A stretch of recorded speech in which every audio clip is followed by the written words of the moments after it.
Hello guys, कैसे हैं आप सब लोग। द बुक ऑफ एस्पर के एपिसोड 18 के साथ हाजिर हूँ। तो लास्ट एपिसोड के एंड पे हमने देखा था ज़ूपेन और मिस ली दोनों एक प्लान बनाते हैं और मास्टर जेन को वहां पर मार देते हैं। ज़ूपेन मिस ली से कहता है ये जोमिंग वैली का एल्डर है, इसके पास से तुम्हें बहुत सारा खजाना मिल सकता है और बहुत सारी सीक्रेट टेक्निक्स भी। जल्दी से जाओ और सब कुछ इकट्ठा कर लो। थोड़ी देर में मिस ली उसके पास से सब कुछ निकाल लाती है, यहाँ तक उसके कपड़े भी उतार लेती है। ज़ूपेन उसकी तरफ देखता है और कहता है ये तो वाकई में एक बैंडिट है। बैंडिट यानी कि लुटेरों की फैमिली से। इसने सिर्फ थोड़े से टाइम में मास्टर जेन के पास जितना भी खजाना था वो सारा निकाल लिया है और साथ ही वो बहुत ज्यादा शर्मा भी रही होती है। ज़ूपेन कहता है ये इस तरह की अजीब हरकतें क्यों कर रही है, इसका चेहरा भी लाल हो गया है। ज़ूपेन कहता है लगता है कि जब इसने मास्टर जेन के कपड़े उतारे हैं इसी वजह से ये बहुत ज्यादा शर्मिंदा हो गई है, लेकिन उसे शर्मिंदा होने वाली कौन सी बात है, वो तो बस एक बुड्ढे की डेड बॉडी है। ज़ूपेन मास्टर जेन की अंगूठी उतार लेता है। इसी अंगूठी के अंदर मास्टर जेन ने अपने सारे खजाने को स्टोर किया हुआ है। ज़ूपेन कहता है चलो फिर देखते हैं उसके पास कौन कौन सा खजाना है। जैसे ही वो उसमें से खजाने को रिलीज करता है तो उसके अंदर से कुछ लो लेवल की मार्शल आर्ट्स की बुक निकलती है। उसमें से दो बुक्स निकलती हैं, एक ली फैमिली की होती है और एक काई फैमिली की होती है। ज़ूपेन कहता है अभी तक मुझे इस बात की समझ नहीं आई कि ये सारी लो लेवल की मार्शल आर्ट्स को क्यों इकट्ठा कर रहे हैं। इन्होंने ली फैमिली की मार्शल आर्ट्स ले ली, उसके अलावा काई फैमिली की ले ली और लू फैमिली की भी इन्हें चाहिए थी। शायद इनका कोई बहुत बड़ा प्लान है। अब क्योंकि इन्होंने इस प्लान को पूरा करने के लिए 10 साल तक इंतजार किया है, लगता है कि कोई बहुत बड़ा प्लान है, इसलिए मैं इन दोनों मार्शल आर्ट्स को अपने पास ही रख लेता हूँ। ज़ूपेन साथ ही उस रिंग को मिस ली को दे देता है और कहता है इसके अंदर तो सारा कचरा है, मुझे ये सब कुछ नहीं चाहिए, मैं एक डीमन एम्परर हूँ, इस तरह की लो लेवल की मार्शल आर्ट्स मैं क्या करूंगा। मिस ली से कहती है हमारे बैंडिट्स यानी कि हमारे लुटेरों का एक रूल होता है, जब भी हम लोग कुछ लूट इकट्ठा करते हैं तो उसको सभी में बराबर बांटा जाता है। अब जबकि हम लोग जहाँ पर दो हैं तो हम दोनों इसको आधा आधा बांटेंगे। ज़ूपेन से कहता है मास्टर जेन को लास्ट ब्लो तुमने दिया था, यानी कि मास्टर जेन को अब तुमने मारा है, तो तुम ये सारा खजाना रख सकती हो, मुझे कुछ भी नहीं चाहिए। फिर ज़ूपेन की नजर उसी खजाने में पड़े हुए एक बैग पर पड़ती है। ज़ूपेन कहता है हाँ ये वाला बैग बहुत ज्यादा इंटरेस्टिंग है, मुझे लगता है कि इसके अंदर डीमन क्रो होगा, क्योंकि ये वाला स्पेशल बैग जिंदा जानवरों को इसके अंदर कैद करने के लिए होता है। ज़ूपेन जल्दी से उस बैग की तरफ आगे बढ़ जाता है और बहुत ज्यादा खुश होता है। ज़ूपेन कहता है तो फाइनली वो लाइटनिंग आई मुझे मिलने वाली है, क्योंकि इसके अंदर डीमन क्रो है, मैं उसकी आंख निकाल लूंगा। मिस ली फिर से आगे बढ़ती है और उसे कहती है तुम इस रिंग को रख सकते हो, मुझे ये रिंग नहीं चाहिए क्योंकि इसके अंदर बहुत सारी मार्शल आर्ट्स और स्पिरिचुअल स्टोन्स हैं, तुम अपनी लू फैमिली के लिए इससे कुछ अच्छा कर सकते हो। क्या तुम्हें नहीं लगता कि लू फैमिली के फ्यूचर के लिए ये मार्शल आर्ट्स और स्पिरिचुअल स्टोन्स बहुत ज्यादा अच्छे रहेंगे, तुम इस रिंग को अपने पास रख लो। ज़ूपेन उसके हाथ से वो रिंग लेने के बाद कहता है इस तरह का कचरा मेरे किसी काम का नहीं है, अगर तुम्हें ये रिंग नहीं चाहिए तो मैं इसको फेंक देता हूँ। मिस ली जल्दी से आगे बढ़ती है और कहती है अच्छा ठीक है, मुझे वापस दे दो, अगर तुम इसे फेंकने वाले हो तो मैं इसे रख लेती हूँ। वो जल्दी से उसके हाथ से वो रिंग वापस छीन लेती है और कहती है तुम किस किस्म के बटलर हो, तुम तो लू फैमिली के लिए स्पिरिचुअल स्टोन्स भी इकट्ठे नहीं कर रहे, तुम अपनी फैमिली का जरा भी अच्छा नहीं सोच रहे। अगर तुम इसी तरह खजाने को जाया करते रहे तो मुझे नहीं लगता कि लू फैमिली वाले कभी आगे बढ़ पाएंगे, तुम तो सारे पैसे इसी तरह जाया कर दोगे, तुम बहुत बुरे बटलर हो। ज़ूपेन से कहता है चलो फिर क़ियानलांग पवेलियन वापस चलते हैं।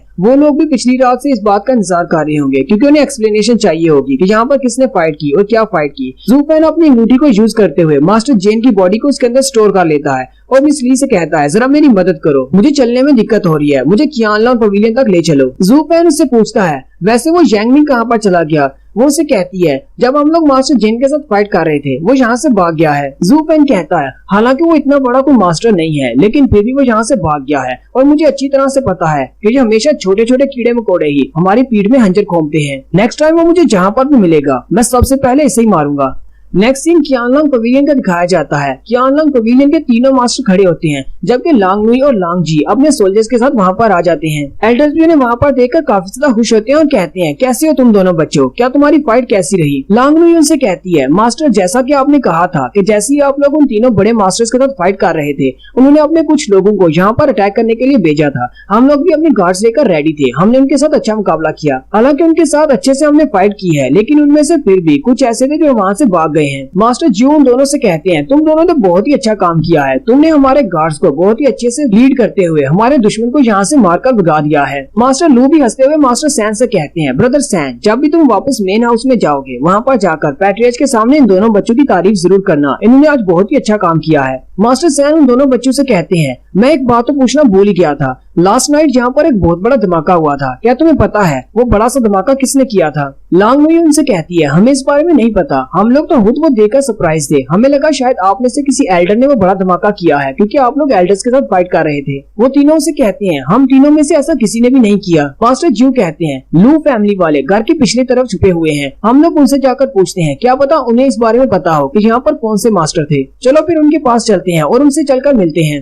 लांगनुई फिर से बेइज्जती करते हुए कहती है, वो तो एक बहुत ही छोटी सी फैमिली है, कल की फाइट बहुत ज्यादा पावरफुल थी, मुझे नहीं लगता कि वो डर के मारे अपने घर से बाहर भी निकले होंगे। वो सारे मास्टर्स जैसे ही उनकी फैमिली के घर में दाखिल होते हैं, सामने मास्टर ली खड़े होते हैं। वो तीनों मास्टर जो देखकर हैरान हो जाते हैं और कहते हैं, ये तो बहुत ही स्ट्रॉन्ग मास्टर है जो कि तियानजान की स्टेज पर है। मास्टर ज्यू सोच रहे होते हैं, हो सकता है कि यही वो मास्टर थे जिन्होंने लास्ट नाइट ब्लास्ट किया था। मास्टर ज्यू मास्टर ली से पूछते हैं, क्या मैं जान सकता हूँ आप कौन से मास्टर हैं, आपका नाम क्या है? मास्टर ली उनसे कहते हैं, मेरा नाम ली जूटियान है और मैं ब्लैक विंड माउंटेन का मास्टर हूँ और यहाँ पर लू फैमिली के रेजिडेंस पर रह रहा हूँ और आप जैसे मास्टर से मिलकर मुझे बहुत ज्यादा खुशी हो रही है। मास्टर ज्यू कहते हैं, तो मास्टर ली, क्या आप हमें ये बताएंगे कल रात यहाँ पर एक बहुत बड़ा धमाका हुआ था, क्या आपको पता है वो धमाका किसने किया था? मास्टर ली उनको जवाब देने की बजाय कहते हैं, जू फैन लास्ट नाइट फाइट में बहुत ज्यादा जख्मी हो गया था, इस वक्त वो अंदर रूम में है और आराम कर रहा है। मास्टर सैन जी बात सुनकर बहुत ज्यादा हैरान हो जाते हैं और कहते हैं, क्या उन लोगों ने लू फैमिली वालों पर भी अटैक किया था? लांगनुई जू फैन की बेइज्जती करते हुए कहती है, जू फैन ने हम सब से कहा था कि वो 10 साल में अपनी लू फैमिली को सबसे स्ट्रॉन्ग फैमिली बना देगा, लेकिन जरा उसकी हालत तो देखो,